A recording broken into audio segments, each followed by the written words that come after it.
رات آج کا ہمارا سبق آج کے ہمارے سبق میں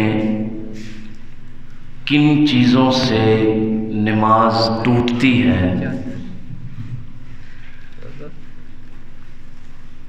نماز کے ٹوٹ جانے والی چیزیں اور نماز کو مکروہ کر دینے والی چیزوں کا بیان ہوگا۔ پھر سن لیں کن چیزوں سے نماز ٹوٹ جاتی ہے اور کن چیزوں سے نماز مکروہ ہو جاتی ہے۔ بات شروع کرتے ہیں۔ سب سے پہلے بھول کر یا جان بوجھ کر سلام پھیر دینے سے نماز ٹوٹ جاتی ہے۔ پھر سنیں، بھول کر یا جان بوجھ کر اگر کسی نے سلام پھیر دیا تو نماز کیا ہو گئی؟ ٹوٹ گئی۔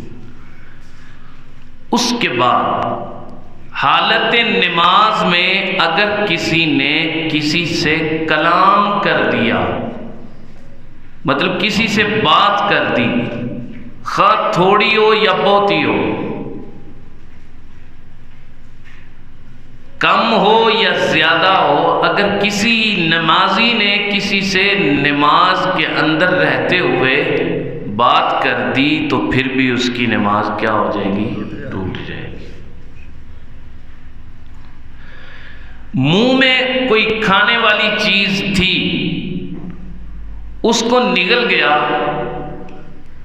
اگر وہ چنے کے برابر ہے تو نماز ٹوٹ جائے گی، اگر اس سے کم ہے تو نماز بہرحال مکروہ ہوگی۔ کھانے والی چیز نگلنے سے اگر وہ چنے کے برابر ہو تو نماز کیا ہو جاتی ہے؟ ٹوٹ جاتی ہے۔ اس کے بعد کسی ایسے بندے سے لقمہ لینا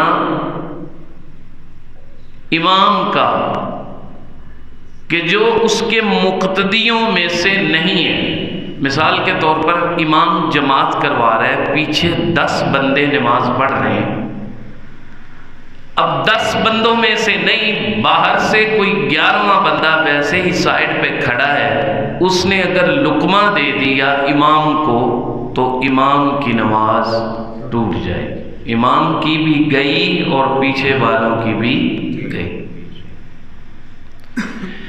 اس طرح جماعت میں مقتدی اگر کھڑے ہیں، کسی مقتدی کا اپنے امام کے علاوہ کسی اور کو لقمہ دینا، اس سے بھی نماز ٹوٹ جاتی ہے۔ امام کو لقمہ دے سکتا ہے مقتدی، اور امام کے علاوہ کسی اور کو لقمہ نہیں دے سکتا، اور امام بھی صرف مقتدی کا لقمہ لے سکتا ہے، کسی اور کا لقمہ نہیں لے سکتا۔ اس کے علاوہ کسی کو سلام کرنا نماز میں، وہ بھی نماز کو توڑ دیتا ہے۔ کسی کے سلام کا جواب دینا، یہ بھی نماز کو توڑ دیتا ہے۔ اس طرح کسی کا کوئی کسی قسم کا جواب دینا زبان کے ساتھ، وہ بھی نماز کو توڑ دیتا ہے۔ خارج عن الصلاۃ لقمے میں سے یہ بھی شامل ہے، باہر سے کوئی بری خبر سنی یا کوئی اعلان سنا فوتگی کا تو نماز کے اندر رہتے ہوئے انا للہ و انا الیہ راجعون پڑھنے سے بھی نماز ٹوٹ جائے گی۔ باہر کسی نے اللہ پاک کا نام لیا اور اس نے نمازی نے اندر نماز کے رہتے ہوئے عز و جل کہہ دیا، نماز ٹوٹ جائے گی۔ باہر کسی نے کہا محمد صلی اللہ علیہ وسلم تو نمازی نے نماز کے اندر کہہ دیا، اس کا سن کے صلی اللہ علیہ وآلہ وسلم، تو یہ درود شریف کی وجہ سے تو نماز نہیں ٹوٹے گی، لیکن ایک جوابی صورت بن رہی ہے جس کی وجہ سے نماز ٹوٹ گئی۔ اس کے بعد نماز میں اگر کسی نے اللہ اکبر کو اللہ اکبر کیا تو اس کی نماز ٹوٹ جائے گی. اللہ اکبر کی بجائے اللہ اکبار کر دیا تو نماز ٹوٹ جائے گی. یہ قرات کے مسائل ہیں. وَإِيَّاكَ نَسْتَعِينُ ہے، نستعین میں الف پیدا کیا، نستعین کر دیا تو پھر بھی نماز ٹوٹ جائے گی. انعمت کو یعنی کسی جگہ زبر ہے، اس کو زیر کرنے سے، زیر کو زبر کرنے سے، زبر کو پیش کرنے سے نماز ٹوٹ جاتی ہے. اس لیے کہتے ہیں نا کہ قرآن کو تجوید کے ساتھ سیکھنا واجب ہے. اس کے بعد یہ کچھ مسائل تھے نماز کے ٹوٹ جانے کے حوالے سے. اس میں یہ بھی ہے کہ اف، آہ، اس طرح کی آوازیں نماز میں نکالنا، اس سے بھی نماز ٹوٹ جاتی ہے. رونے کی آواز نماز میں سے نکالنا، نماز میں نکالنا رونے کی آواز، اس سے بھی نماز ٹوٹ جاتی ہے. حضرات یہ بھی بات ذہن میں رہے کہ بعض کہتے ہیں کہ انگوٹھا، سیدھے پیر کا انگوٹھا نماز میں اٹھ گیا تو نماز ٹوٹ جائے گی. یہ غلط بات ہے. صرف انگوٹھا کہیں بھی خاص نہیں ہے. بعض صرف نہ دیکھنے کے لیے آتے ہیں کہ ہم دیکھتے ہیں کہ اس بندے کا انگوٹھا ہلتا ہے یا نہیں ہلتا سیدھے پیر کا. یہ کہیں بھی نہیں ہے کہ سیدھے پاؤں کا انگوٹھا اٹھ جانے سے نماز ٹوٹ جاتی ہے. یہ کہیں بھی نہیں ہے. انگوٹھا خاص نہیں ہے.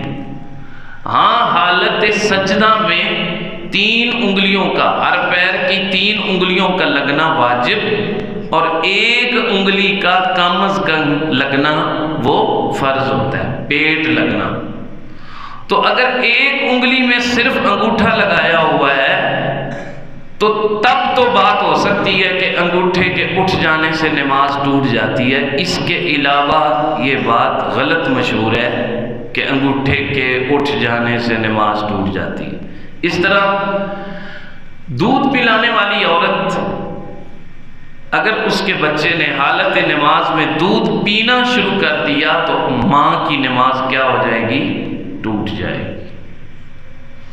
اب نماز کے مکروہات کا بیان بھی سن لیں غور سے، یہ باتیں یاد رکھنے والی ہیں.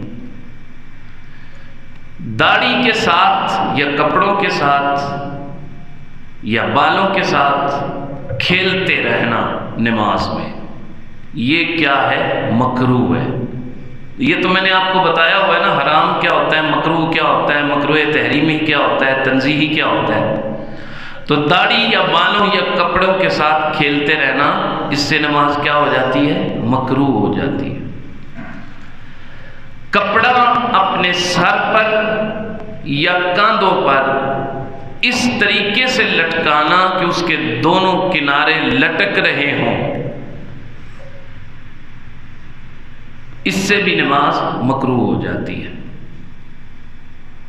کپڑا فولڈ کرنا، اکٹھا کرنا، خواہ وہ نیچے سے شلوار ہو، پینٹ ہو، اس کو اکٹھا کر لینا، یا آستین ہو، اس کو فولڈ کر لینا، ایسا کرنے سے نماز مکروہ ہو جاتی ہے. سمجھ آ رہی ہے تو کہیے سبحان اللہ. علم حاصل کرنے پر انسان کو خوشی محسوس ہونی چاہیے. اس کے بعد کسی کے منہ کے سامنے نماز پڑھنا، اس سے بھی نماز کیا ہو جاتی ہے؟ مکروہ ہو جاتی ہے. کوئی سامنے بیٹھا ہے آپ کی طرف منہ کر کے، تو آپ اس کی طرف منہ کر کے نماز شروع کر دیں، نماز مکروہ ہوگی. نمازی کے سر پر آگے پیچھے دائیں بائیں نیچے کہیں بھی کسی جاندار تصویر کے ہونے سے بھی نماز مکروہ ہو جاتی ہے، خواہ وہ تصویر کسی پیر صاحب کی کیوں نہ ہو، کسی مرشد کی کیوں نہ ہو، والدین میں سے کسی کی کیوں نہ ہو، تصویر کے ہوتے ہوئے نمازی کی نماز کیا ہو جاتی ہے؟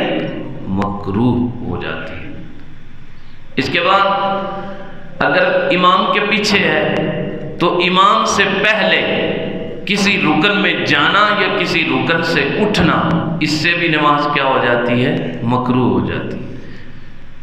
یہ بھی نوٹ کر لیں، نماز میں دائیں بائیں اوپر نیچے ایسے گردن گھما کے ادھر ادھر دیکھنے سے بھی نماز کیا ہو جاتی ہے؟ مکروہ ہو جاتی ہے۔ انگلیوں کو چٹکنا، ایسے چٹکنا، اس سے بھی نماز مکروہ ہو جاتی ہے۔ سجدے میں جانے سے پہلے بعض بندوں کو عادت ہوتی ہے وہ کپڑوں کے ساتھ ہی لگے رہتے ہیں، کبھی اکٹھا کر لیا، کبھی چھوڑ دیا، کبھی ایک ہاتھ سے ایسے کیا ایسے کیا، تو اس طرح باقاعدہ ایسا کرنے سے بھی نماز کیا ہو جاتی ہے؟ مکروہ ہو جاتی ہے۔ بغیر ضرورت کے اس طرح کی آوازیں نکالنے سے بھی نماز بولیے مکروہ ہو جاتی ہے۔ یہ نماز کے مکروہات ہیں۔ اور یہ بھی بات ذہن میں رہے کہ بعض کہتے ہیں کہ نمازی کے آگے سے کوئی گزر جائے تو نماز ٹوٹ جاتی ہے۔ نہیں، نمازی کے آگے سے اگر کوئی گزر جائے تو نمازی کی نماز ٹوٹتی نہیں ہے، البتہ آگے سے گزرنے والے کو سخت گناہ ہوتا ہے۔ حدیث پاک میں یہاں تک آیا ہے کہ اگر نمازی کے آگے سے گزرنے والا یہ سمجھ لینا کہ یہ کتنی بری بات ہے تو وہ زمین میں دھنس جانا تو قبول کر لے، لیکن نمازی کے آگے سے گزرنا قبول نہ کرے۔ اتنی بری بات بات سمجھتی نہیں ہے نمازی کے آگے سے گزرنے کو گناہ۔ بہرحال بڑا سخت گناہ ہے، لیکن جو نماز پڑھ رہا ہے اس کی نماز میں کوئی فرق نہیں آئے گا۔ اسی طرح نماز پڑھ رہا تھا، وقت ختم ہو گیا، وقت ختم ہو گیا تو اس سے نماز ٹوٹ جائے گی۔ تو اور مکروہات میں سے یہ ہے، پیشاب آیا تھا یا پخانہ کی حاجت ہو رہی تھی یا ہوا خارج ہونا چاہ رہی تھی تو نمازی نے دبا لیا، چل لیا، پڑھ لیتے ہیں، وقت بھی تھا، فارغ ہو کے بھی پڑھ سکتا تھا، تو زور ڈالنا، اپنی طبیعت کو مشقت میں ڈالنا، بار بار دھیان جائے گا ادھر، تو اس سے بھی نماز کیا ہو جائے گی؟ مکروہ ہو جائے گی۔ سخت بھوک کے وقت نماز پڑھنا، سخت بھوک لگی ہوئی ہے، کھانا موجود تھا، تو اب اس نے نماز شروع کر دی، تو اب بھی نماز کیا ہوگی؟ مکروہ ہوگی۔ کیوں کہ بار بار اس کا خیال ادھر جائے گا، بھئی کھانے میں یہ بنا ہے، یہ بنا ہے، یہ نہیں بنا، تو ایسا کرنے سے بھی، ایسا کھانے کے وقت جب سخت بھوک لگی ہو، شدید بھوک ہو اور انسان کی توجہ بھی اس طرف جاتی ہو، تو اس حالت میں نماز پڑھنا مکروہ ہوتا ہے۔ پہلے کھانا کھا لے پھر نماز پڑھ۔ تو یہ نماز کے کچھ مسائل ہیں جو آپ کی خدمت میں نے عرض کیے ہیں، طہارت سے لے کے یہاں تک۔ انشاءاللہ اس کے بعد ہم نماز کی اقسام پڑھیں گے، وتر کیا ہے، عیدین کیا ہے، اس کے بعد نفل کیا ہے، تراویح کیا ہے، سنت کیا ہے، پھر اس کے بعد صلاۃ التسبیح کیا ہے، نماز جنازہ کیا ہے، یہ بھی انشاءاللہ ہم اگلے درس میں بیان کریں گے، پھر اس سے آگے والا بیان شروع ہوگا۔ تو حضرات یہ غور سے، محبت سے، شوق سے سنا کریں، آگے شیئر بھی کیا کریں۔ اللہ پاک ہم سب کو سمجھنے کی، یاد رکھنے کی، دوسروں تک پہنچانے کی اور عمل کرنے کی توفیق نصیب فرمائے۔ وما علیہ الا البلاغ۔